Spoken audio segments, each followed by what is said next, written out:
अगर आपको गुर्दे की पथरी है और आपको अक्सर दर्द रहता है तो ये वीडियो आपके लिए बहुत ज़्यादा इम्पोर्टेंट है। आज की वीडियो में हम देखेंगे गुर्दे की पथरी क्यों बनती है, क्या चीज़ें हम खाएं जिससे हम इस मसले से बच सकें और किस साइज़ की पथरी का इलाज कैसे किया जाता है। सबसे पहले ये बात सुन लें, जो हमारी गुर्दे की पथरी है उसकी 4 से 5 इकसाम आ जाती हैं। अगर मेरे पास 100 मरीज़ आता है गुर्दे की पथरी के साथ, तो उनमें से 75 से 80 जो मरीज़ होता है उनमें जो पथरी होती है गुर्दे की उसको हम कहते हैं कैल्शियम ऑक्सलेट स्टोन। ये स्टोन हमें एक्सरे के ऊपर भी नज़र आ जाता है, यानी रेडियो ओपेक होता है। और दूसरी बात ये है कि ये कौन सी चीज़ें खाने से ज़्यादा बढ़ता है, उसमें हम बात करते हैं। एक तो पालक की बात करते हैं, उसके बाद खुश्क मेवाजात में हम बादाम, और उसके बाद शकरकंदी, चॉकलेट, चाय, इसी के साथ चुकंदर का ज़्यादा इस्तेमाल, और सब्ज़ पत्ते वाली जितनी भी चीज़ें हैं पालक समेत, इनसे क्या होता है हमारी बॉडी के अंदर कैल्शियम ऑक्सलेट की जो पथरी होती है किस्म की बनने के चांसेस ज़्यादा होते हैं। तो जो भी पेशेंट जिनका प्रोसीजर होता है या पथरी उनकी निकाली जाती है, क्योंकि जब पथरी अंदर है तो हम उसकी किस्म का अंदाज़ा नहीं लगा सकते। रिसर्च के मुताबिक ये देखा गया है कि 100 में से 80 मरीज़ों में यही पथरी ही देखने को मिलती है। ये पथरी टूटती नहीं है, यानी कि कुछ पथरियाँ ऐसी होती हैं जिनमें हम मेडिसिन वगैरह देते हैं तो वो घुल जाती हैं या डिज़ोल्व हो जाती हैं, पानी के अंदर हल हो जाती हैं। ये पथरी हल नहीं हो सकती, टूट सकती है, नीचे आ सकती है, निकल सकती है, लेकिन हल नहीं होगी। दूसरे नंबर पे हमारे पास आते हैं कैल्शियम फॉस्फेट स्टोन। ये स्टोन क्या होते हैं, हमारे थायराइड के नीचे एक और ग्लैंड होता है जिसको हम पैराथायरॉयड ग्लैंड कहते हैं। वो अगर ज़्यादा काम करता है तो हमें ये स्टोन देखने को मिलता है। ये भी हमें एक्सरे के ऊपर नज़र आ जाते हैं। तमाम किस्म के जितने भी स्टोन्स हैं, पथरी है गुर्दे की, अल्ट्रासाउंड पे नज़र आ जाती है। एक्सरे के ऊपर कुछ पथरी नज़र आती है, कुछ पथरी नज़र नहीं आती। और सीटी स्कैन के ऊपर हमें 100 में से 95% जो पथरी होती है वो बिल्कुल नज़र आ जाती है।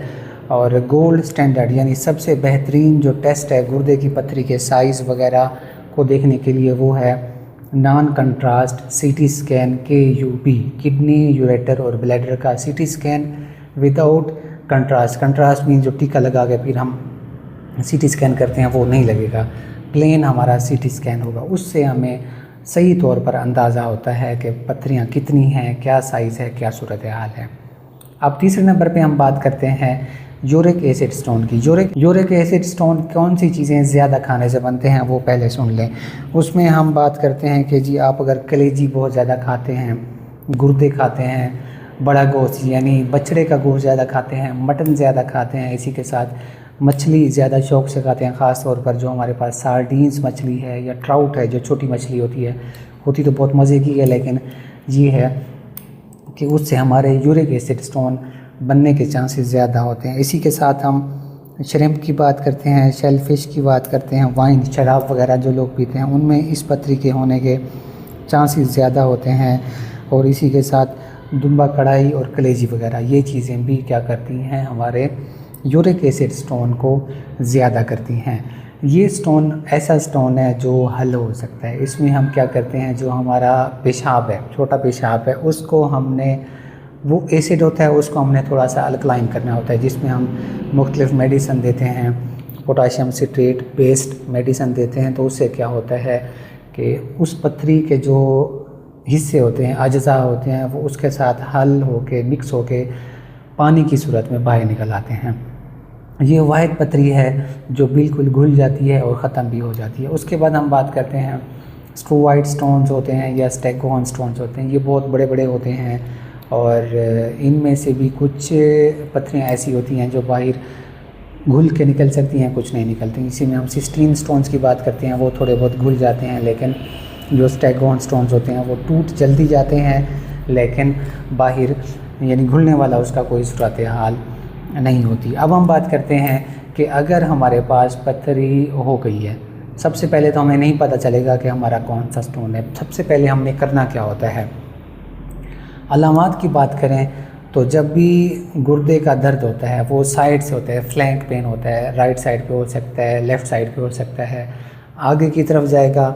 और मर्दों में क्या है, जो नफ्स है, नफ्स की जो आखिरी जगह है सुराख वाली, वहाँ पे दर्द बहुत ज़्यादा चुभन महसूस होती है, दर्द महसूस होता है। ये दर्द अचानक होता है और बहुत ज़्यादा शिद्दत के साथ होता है। इसी के साथ पानी छोटा पेशाब रुक रुक के आना, बार बार आना, उल्टी वगैरह का आ जाना, ये सारी चीज़ें इसमें शामिल हैं।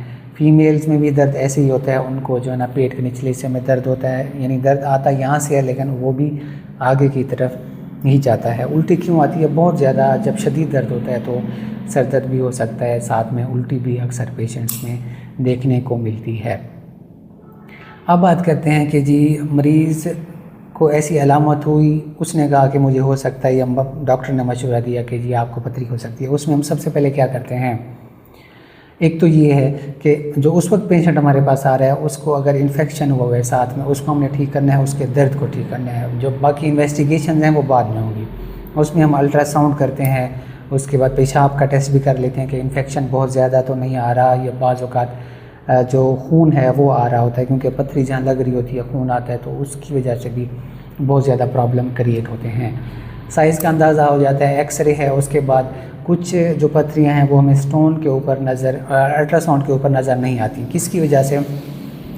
एक और चीज़ मैं आपको बताना चाहता हूँ, जब भी आप गुर्दे की पथरी का टेस्ट करें, अल्ट्रासाउंड करवाने जाते हैं तो खाली पेट जाएं, क्योंकि जब आप कुछ खा के जाते हैं तो पेट के अंदर गैस बहुत ज़्यादा बढ़ जाती है। वो गैस जो है ना, क्योंकि हमारी आंतें आगे हैं तो उसकी वजह से जो अल्ट्रासाउंड वाला है उसको समझ नहीं आ रही होती कि वो गैस के पीछे उसको ढूंढना मुश्किल हो जाता है। दूसरी बात ये है, बाज़ औक़ात अल्ट्रासाउंड में साइज़ बहुत कम हो या वो पथरी हड्डी वगैरह के नीचे आ जाए तो फिर नज़र नहीं आ रही होती, लेकिन मोस्ट ऑफ़ द केसेस में पथरी हमें नज़र आ जाती है। और साथ में हाइड्रोनेफ्रोसिस, पानी रुक रहा है या गुर्दे का साइज़ यानी उसका साइज़ कम ज़्यादा हो रहा है तो वो भी हमें पता चल जाता है। उसके बाद एक्सरे है, एक्सरे के ऊपर अगर वो स्टोन है रेडियो ओपेक यानी एक्सरे पे नज़र आने वाला है तो आ जाएगा, वरना नहीं आएगा। अगर इन चीज़ों पे हमें क्लियर नहीं होता फिर हम क्या करते हैं, सीटी स्कैन करते हैं, उस पे हमें सही अंदाज़ा होता है।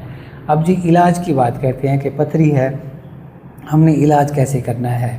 इसमें ये है कि 5 mm से कम है, बाज़ औक़ात 6-7 mm तक भी ये अप्रोच चली जाती है। 8 mm की पथरी भी कभी कभार निकल जाती है, अगर वो मैं आगे बताता हूँ आपको कैसे। अब इसमें ये है कि अगर है साइज़ यही तो इसमें हम मेडिकल एक्सपेलियन थेरेपी होती है। एक तो पानी का बहुत ज़्यादा इस्तेमाल नहीं करना, थोड़ा सा ज़्यादा इस्तेमाल करना होता है, और उसी के साथ ये है कि वेट एंड वॉच की पॉलिसी हम अपनाते हैं कि देखते हैं कि ये पथरी क्या करती है।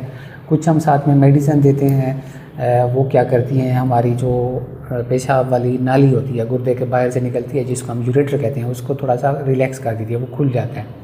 जब खुल जाता है ऊपर से मरीज़ थोड़ा सा पानी बहुत ज़्यादा भी नहीं पीना होता, थोड़ा सा पानी ज़्यादा पीता है तो पथरी सुरख के जो ना हमारी नाली में आ जाती है। नाली क्योंकि ढीली हुई होती है, खुली होती है, तो वो क्या हो जाता है, मसाने के अंदर हमारी पथरी आ जाती है। लेकिन कुछ केसेस में ऐसा होता है, मैंने अक्सर देखा है कि जो 5 mm 6 mm की पथरी भी बाज़ औक़ात दवाई के ज़रिए, पानी या वेट एंड वॉच पॉलिसी के तहत बाहर नहीं आती। वो क्यों नहीं आती? पथरी अगर है सीधी बिल्कुल ऐसे है, लंबी है, तो वो तो आ जाएगी, लेकिन अगर पथरी ऐसी है उसके साथ में कोई और ऐसे साइड पर पथरी बनी हुई है, यूँ बनी हुई है, यूँ बनी हुई है, तो उसका निकलना मुश्किल हो जाता है, चाहे उसका साइज़ 5 mm भी क्यों ना हो, क्योंकि उस पथरी ने बाहर जब आना है तो वो तो फंस जाएगी, क्योंकि उसकी साइड की जो डंडियाँ हैं वो फंस जाएंगी नाली के अंदर, या गुर्दे की जो पेल्विस है वहाँ पे जो है ना ये फंस जाएगी। तो इसीलिए कभी भी ये नहीं कहा जा सकता कि पथरी बिल्कुल निकल जाएगी, लेकिन चांसेस होते हैं कि पथरी इस साइज़ की निकल जाए। उसके बाद क्या होता है, extra corporeal shock wave lithotripsy होती है, ESWL जिसको हम कहते हैं। ये अगला स्टेप है। अगर हमारी उससे पथरी नहीं निकलती तो हम क्या करते हैं, बाहर से जो आप श्वाउं वाली चीज़ कहते हैं, बाहर से साउंड वेव्स जाती हैं, उसके ऊपर लगती हैं, उसको तोड़ती हैं। लेकिन इसका मसला ये है, ये एक किस्म का कारोबार बन चुका है। कारोबार इस तरह है, सब तो नहीं, लेकिन कुछ सेंटर्स ऐसे हैं वो क्या करते हैं, सेशन की फ़ीस रखी हुई है कि 1 सेशन 2 सेशन, और पहले सेशंस पे जो है ना उसको सही से स्ट्राइक नहीं किया जाता, स्टोन को सही से हिट नहीं किया जाता पथरी को। तो और उसका मरीज़ का जो खर्चा, जो मेरी ऑब्जर्वेशन है वो यही है कि कुछ ख़ास सेंटर्स हैं, मैं उनका नाम नहीं लेना चाहता, तो वो क्या करते हैं, मरीज़ का पैसा भी लगवा देते हैं। अगर पथरी 1 या 2 सेशन में टूटने वाली है, एक बार या दूसरी बार शुआएं लगवाने पे टूटने वाली है, वो उसको नहीं तोड़ेंगे, या जो साउंड वेव्स हैं उसकी जो ताकत है उसको ज़्यादा नहीं बढ़ाते। 3-4 सेशंस करवाते हैं, मरीज़ का पैसा भी लग जाता है, और कुछ केसेस में बाद में वो पथरी टूटने में नहीं आती लेकिन टूट भी जाती है। तो क्या करते हैं वो उसको बिज़नेस कंसीडर करके मरीज़ का उसका जो टाइम है वो भी वेस्ट होता है। लेकिन ये है कि इससे स्टोन टूट जाता है अगर सही से उसको अच्छे सेंटर से करवाया जाए, बिल्कुल हो जाए। लेकिन बाज़ वक़्त मसला ये होता है कि कुछ हिस्से फिर टूट के फिर अंदर रह जाते हैं।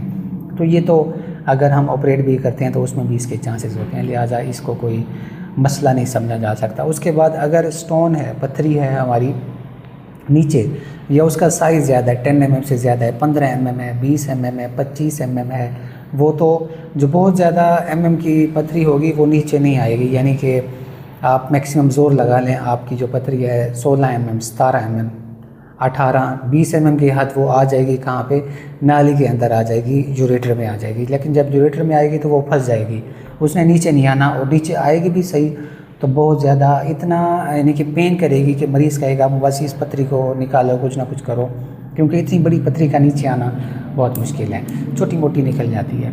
तो इसमें हम क्या करते हैं, बाज़ वक़्त मरीज़ ऐसे होते हैं वो दवाइयाँ वगैरह खा रहे होते हैं, पत्थरी नीचे भी आ जाती है, उसको हम यूरेट्रोस्कोपी यानी पेशाब की नाली के ज़रिए हम नाली डाल के उसको वहीं से उसको तोड़ कर फिर हम उसको बाहर निकाल लेते हैं, यानी गुर्दे में हम कुछ नहीं करते।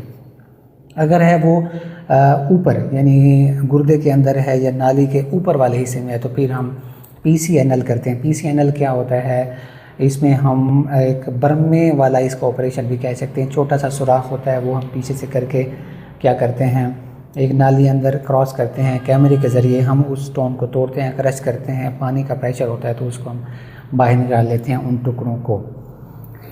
तो ये है सूरत हाल। उसके बाद हम कुछ और मोडेलिटीज़ भी आती हैं, ओपन सर्जरी है लेकिन आजकल वो बहुत कम की जाती है, यानी बड़ा ऑपरेशन के ज़रिए पत्थरी को निकालना, और वो मैं रिकमेंड जो है ना बाज़ वक़्त करना पड़ जाता है कि स्टोन बहुत ज़्यादा बड़े हैं तो उनमें स्पेशल इंडिकेशंस आ जाती हैं, लेकिन यह कि आजकल इसको अवॉइड किया जाता है।